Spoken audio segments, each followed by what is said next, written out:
right, welcome to Live Interactive English, everyone. I'm Mike. And I'm Sam. And today we have a lot to get through, Sam. It's part 2 of our look at the global story of the Danish pastry. If you thought it was invented in Copenhagen and then went around the world, you're wrong. It was not anywhere near that simple. First of all, we have to talk about Claudius Gelée, a French pastry chef who made a mistake but came up with a delicious pastry, and then that became popular at his cafe or bakery in Florence, Italy. Yes, and then they moved to Vienna, and then Venice, and then the Austrians took it to Denmark because there was a baker's strike. Right. And And then the Danes, after the strike was ended, the Danish bakers added in more butter and eggs, and it became really delicious. And that's the kind of Danish pastry that we love today. So today we're going to learn about how it spread around the world and also about some amazing, delicious things you can find in your Danish. But you said you're not a fan of Danishes. That's okay. We all still love you. But is there a type of breakfast pastry, not the Danish, that you would much rather enjoy in your morning? You know, for me, honestly, like I really like bread, but I'm also very particular about my bread. And the funny thing is, I would say the best thing that I could have in the morning, it would be maybe 2 different things. One is either just a totally plain roll, just a little roll. Okay. Maybe with some butter, but just like just a simple bread. Just a plain bread roll. Or some plain toast if I'm having like eggs, and then I will make a little egg sandwich, and that's all. That's enough. That's all? No butter? Do you put butter on your toast with the egg? No. Mayonnaise, ketchup, barbecue sauce, soy sauce? Simple. Nothing like that. Okay. No, and that's why I like pastries. They're too flaky, and there's too many flavors going on. It's true. Sometimes with pastries, especially if you're eating it on the train or something in the morning, it's all falling down your shirt and stuff. Yes, they can be a little bit more fun to think of than to actually eat, but they are delicious. So let's find out more about the global story of the Danish pastry, and maybe we'll even find a Danish that Sam will go, I might have to reconsider. Let's check it out.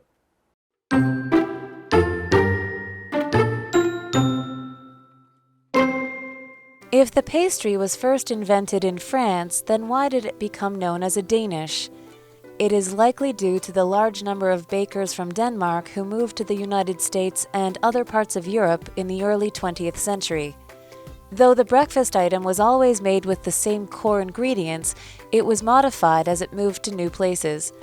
In Denmark itself, Danishes are often filled with cream, fruit, jam, or nuts. Meanwhile, in the United States, they're most commonly made with fruit or cream cheese in the middle. People in the United Kingdom, on the other hand, prefer ones with maple pecans, cinnamon, and vanilla cream.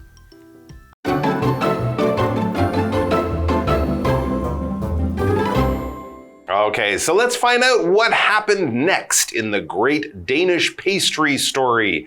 Here we have a question that kind of brings us back to what we learned yesterday. If the pastry was first invented in France, then why did it become known as a Danish? Because yes, they were making them in Denmark later on, and yes, maybe they added butter and eggs to make it more like what we know, but yeah, we could call it the French. We could call it the Viennese, because, Vienna. We could call it the Florence, but it's the Danish. So why? Or the Florentine. Oh, that would be fun. That's pretty good. Have a Florentine and a coffee, please. It's the Danish. Why is it a Danish? It is likely due, it says, it is likely due to the large number of bakers from Denmark who moved to the United States and other parts of Europe in the early 20th century. This is a very good thing to remember, especially in America. If you're having food with a country's name in front of it, don't go to that country expecting to find the food, because it seems that in America, if you called it, the Danish pastry, everyone thought it was fancy and more expensive. Danish pastries are kind of from America. Belgian waffles, kind of from America. English muffins, you can't find them in England. French toast, I don't think French people make this. French fries. A lot of these things are really from America. They just put a cool country name at the beginning to make it sound fancy and delicious. And they are delicious, but they do have kind of a fake name in there, a fake history. It says, though the breakfast item was always made with the same core ingredients or the same basic ingredients, it was modified as it moved to new places. This is cooking. It's not science. It's not engineering. There aren't rules. You can do what you like and enjoy it the way you want. The Japanese people, or maybe the Taiwanese people, put red bean and pork floss into their pastries. You won't find those in North American or European bakeries, probably. No, and also, you know, it depends on what the people there like and what also is available. Certain fruits and things like that are not available in certain countries, or they're just way more expensive that it doesn't make sense to use it. Point, So we see that in different places, they are made differently. And it says, in Denmark itself, Danishes are often filled with cream, fruit, jam, or nuts. Meanwhile, in the United States, they're most commonly made with fruit or cream cheese in the middle. So a little bit different because, again, different places like it in different ways. And then we also had this word meanwhile, which is an adverb. And meanwhile just means at the same time. So two things are happening at the same time. In Denmark, they're made like this. Meanwhile, at the same time, in the US, they're made like this. And in our example sentence, it says, she started cooking dinner. Meanwhile, her brother set the table. So he didn't wait until she was all done cooking. He was doing that while she was cooking so that they could be done at the same time. Two different actions at the same time, but maybe not even in the same place. So there you go. Okay, so I think jam, I like a good apple Danish. Ooh. That's probably my favorite. So I think I would go with one of those. But what about in the UK, in Britain? Oh, good question. I lived there and I don't think I ever had a Danish. People in the United Kingdom, on the other hand, prefer ones with maple pecans or maple pecans, cinnamon, and vanilla cream. The British have a very sweet tooth. I might be able to get behind that kind of Danish. The maple pecan? And with cinnamon. I'm a big fan of cinnamon on kind of bread or breakfasty foods. And cinnamon goes well with coffee and tea and stuff too. Yeah, so you might prefer one of the UK Danishes. Yes. Interesting. Yes, and so we had this verb prefer, and prefer just means the one that you like better than the other ones. So you might be talking about Danishes as we have been, and so I may prefer the Danish from the UK. Mike might prefer the one from who knows where, I don't know, maybe Denmark. Botswana. Yeah, okay. So just the one that you like better, or that you would choose if you could choose by yourself. And we have the example sentence, I prefer the taste of chicken to pork. So this person would rather have chicken instead of pork if they got to choose. There you go. Doesn't mean you hate pork. Yeah. It's just this is your more favorite. All right, let's take a break and then we'll be back with more international Danishes.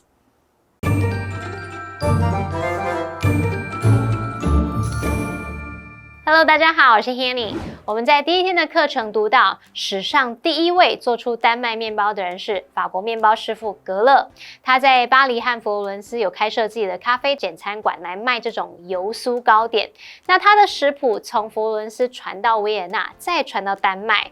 不过，这种糕点之所以被称为丹麦面包，很可能是因为20世纪初期有大量的丹麦面包师傅移居美国和欧洲的其他地方。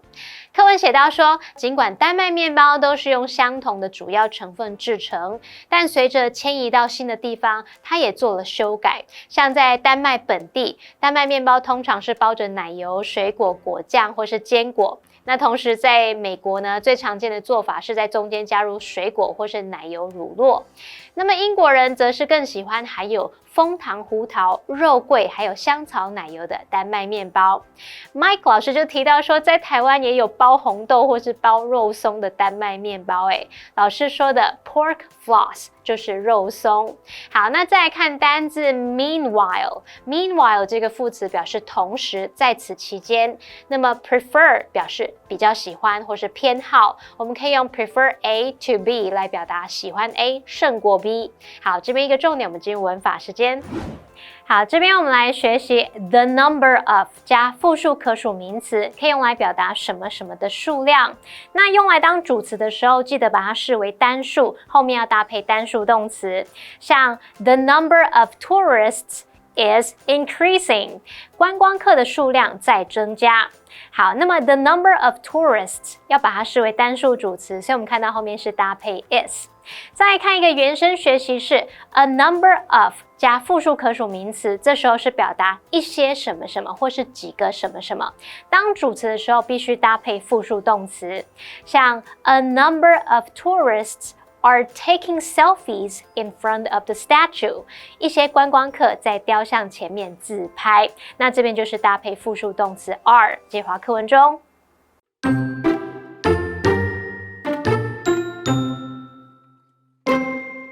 Although different countries already have their own favorite versions, the Danish evolution is far from over. In recent years, smaller sizes have become available, which makes them the perfect snack to satisfy your sweet tooth throughout the day. Some bakers are rolling out more unusual flavors like coffee, mango, and passion fruit. Whatever happens to the Danish in the future, one thing seems certain: they will remain one of the world's most popular breakfast foods.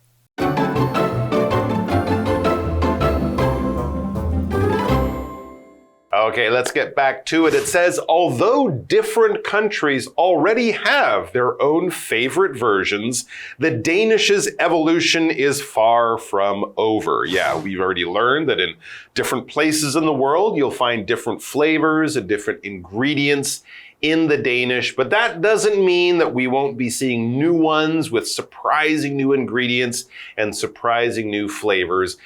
Danish science is always on the move. There are researchers at the Danish Institute of Danish Making who are constantly using nanobots and AI to come up with new forms of... You could make a new Danish in your kitchen this afternoon.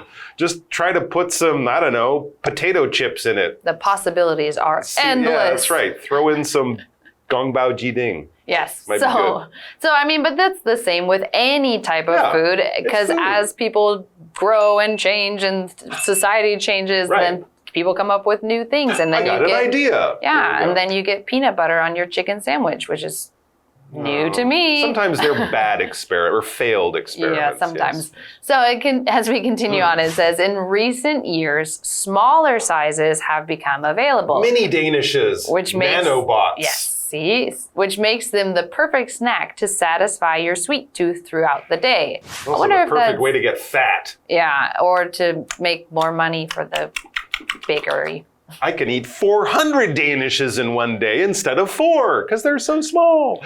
These things are available. If something is available, it's there for you to use. It's there for you to buy. It's there for you to enjoy. It's not restricted or limited. It's not, you don't have the right pass, or you don't have a ticket, or you don't have enough money, or something like that. No, it's there for anyone to enjoy or not enjoy. The choice is yours. For example, there were only 5 seats available for the 9:30 a.m. train. Only 5 seats left over. So if you want to get on that train, get one of those tickets. When they're gone, they will be sold out. They will be unavailable, not there to be used. Yes, and then we also had this word satisfy, which is a verb. And to satisfy something means to meet the needs of somebody or something. Yeah. And again, you could have needs as far as like, I'm hungry, so you need to have that satisfied. Or you could be like, I'm bored, so I want to find something fun, and you need to have that part of your needs satisfied. So it could be anything in that kind of situation. And our example sentence talks about a director. It says the director knew that the movie's ending wouldn't satisfy everyone, which I think happens quite often, where the movie's going one way and then the director wants to have some special ending. And so for part of the audience, they go, oh, I did not like that ending, which means it didn't satisfy them. It didn't meet their need of how this movie should end or made it seem weird or whatever. And then the other half is like, no, it was pretty good. I liked it. Interesting. So the hero saves the girl or the girl saves the boy, but then they don't get together. One of them dies. Oh, the ending was sad but happy. I'm not sure if I'm satisfied. All right, throughout, this preposition means all through something. Here's Jenny. Jenny annoyed her friend by singing throughout the day. That'd be kind of annoying. I guess. You know? Yeah. Yeah. Depends on, well, anyway, it depends on if she's a good singer or not, I guess. Depends on if and also where they are. Yeah, you know, if they're investigating a murder, that's not okay. Probably not. Okay, and so then if we keep reading, it says some bakers are rolling out more unusual flavors like coffee, mango, and passion fruit. Okay. Whatever happens to the Danish in the future, one thing seems certain, they will remain one of the world's most popular breakfast foods. Except with you. Except with me. Although you mentioned an apple. Oh, well, I'll talk about that. Was that the maple pecan or the apple? Yeah. Apple cinnamon. Yeah, which is our what do you think question. It says, which version of the Danish would you most like to try? Right, I'll ask you, which version of the Danish would you most like to try? Well, you just said that there was an apple Danish. And that actually sounds really good. So I would like to try a Danish with some apples. They used to have it at 7-Eleven here. I know. I don't keep looking for it. I've looked for it a few times. I don't think they make it anymore. But this article and you and me and a letter writing campaign and social media, let's bring it back. The 7-Eleven or anyone's apple Danish. Because as we've learned in today's article and yesterday, we all need more Danishes in our life. We all need more Danishes in our lives, but only a few. Take care, everyone. We'll see you back here soon. Bye.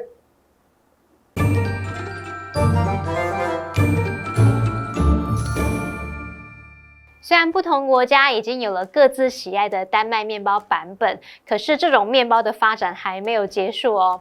Sam 老师说 ，The possibilities are endless， 也就是有无止境的可能性。那补充一下 ，possibility 就是表达可能性或是可能的情况 ，endless 在 and 后面加上 less， 可以用来形容无止境的、无休止的。好，那么课文写到说，近年来有出现比较小的尺寸，可以满足你整天的甜食需求。有些面包师傅还推出更多不寻常的口味。那不管未来丹麦面包如何发展，有一件事似乎是确定的，它们仍然会是世界上最受欢迎的早餐食物之一了。好，那么单字 available 是形容可买到的、可得到的或是可用的。它的相反词是在前面加上 un 变成 unavailable， 就是得不到的、不能使用的。下一个单字 satisfy， 这个动词表示使满足、使满意。那么 throughout 它表示从头到尾、自始至终，是个介系词。那这边有两个重点，我们进入文法时间。好，我们来看第一个重点是 roll out， 当及物用可以表示推出，像推出新产品、服务等等。那么用法是 roll out something 或者是 roll something out， 主词必须是人或是公司。像 The company plans to roll out a new product line next year， 那间公司计划明年推出新的产品线。第二重点是 whatever 主词加动词的用法 ，whatever 在这里相当于 no matter what， 用来引导让步副词子句，表达说无论什么，不管什么，像是 I'll support you whatever you do， 也可以说 I'll support you no matter what you do， 不管你做什么，我都支持你。好，那么以上节讲解，同学别走开，马上回来哦。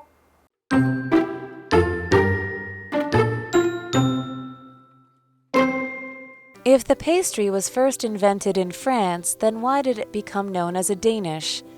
It is likely due to the large number of bakers from Denmark who moved to the United States and other parts of Europe in the early 20th century. Though the breakfast item was always made with the same core ingredients, it was modified as it moved to new places. In Denmark itself, Danishes are often filled with cream, fruit, jam, or nuts. Meanwhile, in the United States, they're most commonly made with fruit or cream cheese in the middle. People in the United Kingdom, on the other hand, prefer ones with maple pecans, cinnamon, and vanilla cream. Although different countries already have their own favorite versions, the Danish evolution is far from over. In recent years, smaller sizes have become available, which makes them the perfect snack to satisfy your sweet tooth throughout the day. Some bakers are rolling out more unusual flavors like coffee, mango, and passion fruit. Whatever happens to the Danish in the future, one thing seems certain: they will remain one of the world's most popular breakfast foods. Hey, it's KiWi on the street. I'm Kiki. And I'm Winnie. Hey, Kiki, do you like my OOTD? Oh, your OOTD is awesome today. Thank you. And you understood my abbreviation, which is what we're going to be working on right now. Okay, let's work on our abbreviations. So, our first one is MVP. MVP stands for Most Valuable Player. Most valuable player. Most valuable player. Most valuable player. Very good. You're the most valuable player. Okay, VIP. I don't know. 非常重要的 Very important 的人 person. 一个人，很重要的人。Person. Very important person. Very important person. Something important person or 很重要。 very important. Very good. Very, very good. Very important person.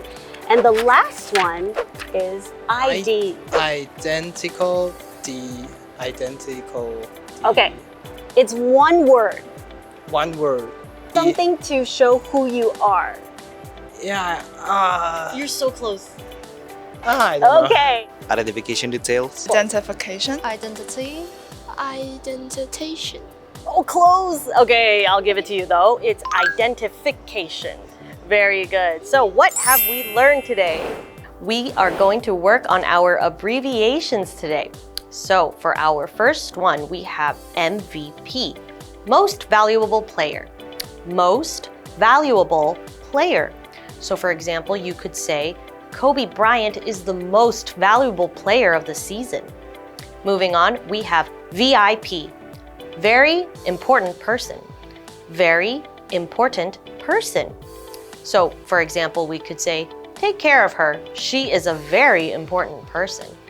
And for our last abbreviation of the day, we have ID, identification. Identification. So you could use it as, Sir, may I check your identification? That's all we have for today's abbreviations. KiWi later.